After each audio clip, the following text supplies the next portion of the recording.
The Pixel 10 Pro Fold gets by on great looks, charming software personality, and a more durable build than any other foldable on the market. Too bad about those cameras, and it's not going to be a cheap honeymoon with this foldable tablet, but great software and new magnetic charging features save the day. The Google Pixel 10 Pro Fold is a phenomenal smartphone and one of the best foldable phones you can buy, but after reviewing the phone for a week I was left wanting more or maybe less. Big tablet foldable phones still have a hard time to justifying their mountain peak prices, and while I love Google's latest Pixel 10 family as a foldable phone, it just doesn't offer enough extra appeal to justify paying so much more for the privilege of a Google tablet inside. Before I talk about what I like or dislike about the Pixel 10 Pro Fold, I need to get the price out of the way because this is one of the most expensive phones you can buy, and it's even more expensive than most laptop computers. It gives you an outer display that is nearly the same as the display on the Pixel 10, but the new Pro Fold costs $1,799 US, which is $950 more than the Pixel 10 Pro. How could a foldable phone possibly justify costing twice as much as the flat phone from which it evolves? You can buy a Pixel 10 Pro and two iPad mini tablets for the same price as a Pixel 10 Pro Fold. If the Fold is going to be worth the high cost, it needs to be special. It needs to be better choice than buying a phone and tablet separately.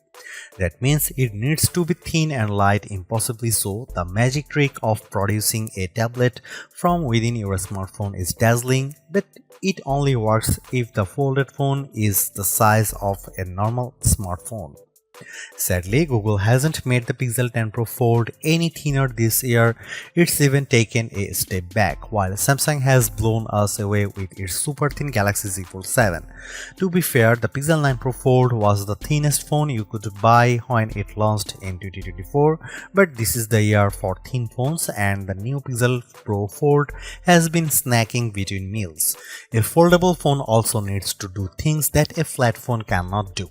The Pixel 10 Pro Fold doesn't just have a bigger display inside, it also folds in the middle, so you can use the two sides of different functions. You can also use the inner and outer displays as simultaneously. I wish there were a lot more features that took advantage of a unique foldable design, but sadly Google hasn't added much excitement to the Fold over the past few years. Now when you open the camera on the big inner display and take a photo, you will see the pic you just took on the half of the screen with the camera app on the other half. Big deal? Hardly. There is nothing the Pixel 10 Pro Fold lacks, nothing missing that I loved on the Pixel 10 Pro. The flat Pixel Pro phone is one of the best you can buy, but without adding standout features that take advantage and justify the cost of the folding display, the Pixel 10 Pro Fold is much harder to recommend than its flat siblings. If you are settled on a foldable tablet, there are only two phones worth considering: the Pixel 10 Pro Fold and the Samsung Galaxy Z Fold 7.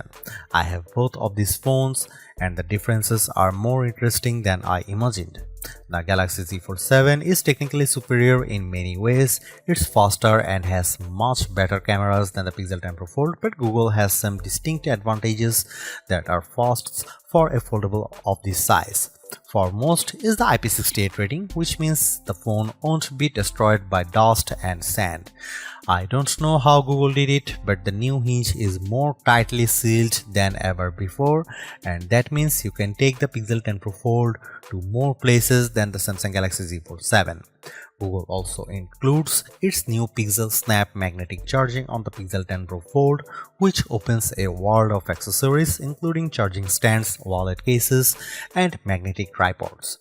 That also means my Pro Fold fit neatly into my world of iPhone MagSafe charging and accessories. The Galaxy can't do that. Finally, my disappointment over the lack of big screen features aside, the Pixel 10 Pro Fold is much more attractive and comfortable to hold than other big foldable phones like the Galaxy Z Fold 7.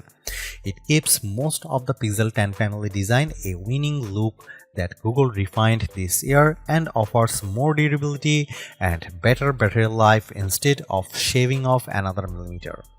I would recommend the Pixel 10 Pro Fold over other foldable tablets like the Z Fold 7 because I like those priorities, durability and battery life, and because Google's version of Android remains the most polished and friendly on any phone, foldable or flat.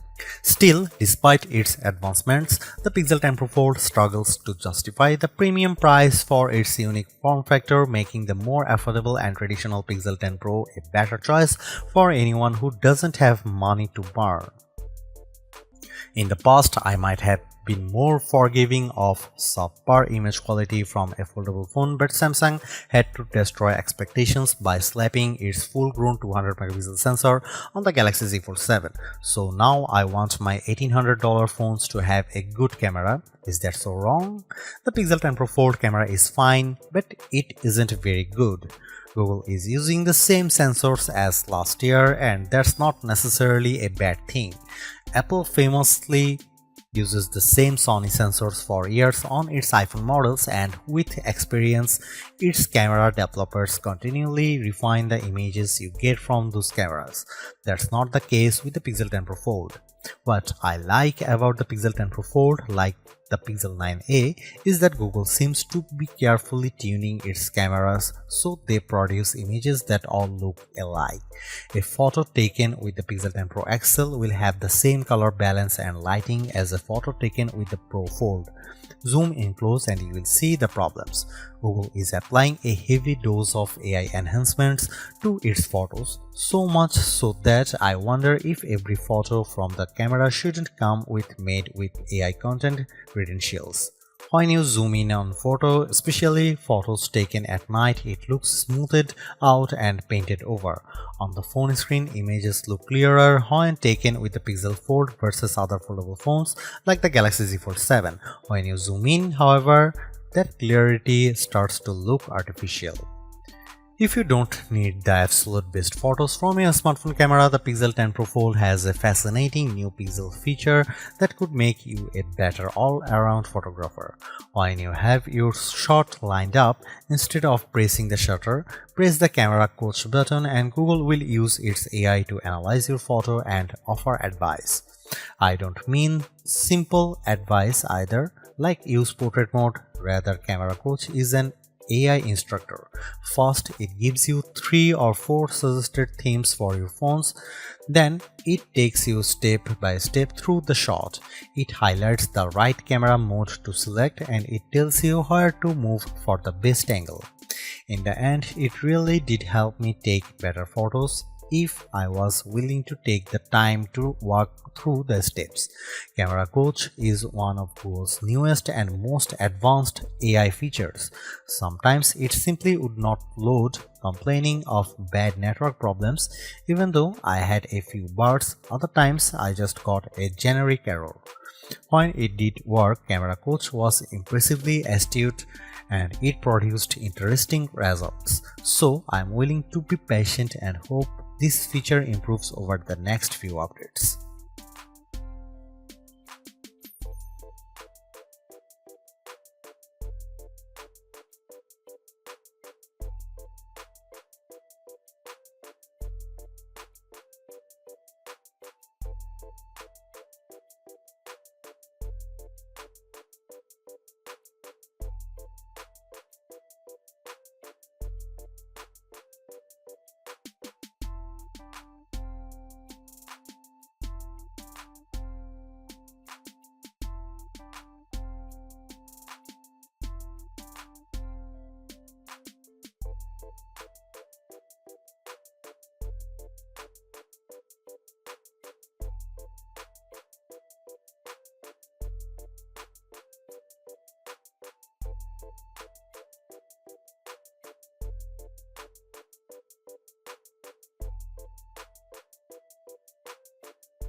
The Google Pixel 10 Pro Fold is a versatile foldable phone with impressively vibrant displays, a durable design, and better battery life than the Samsung Galaxy Z Fold 7 for $200 less.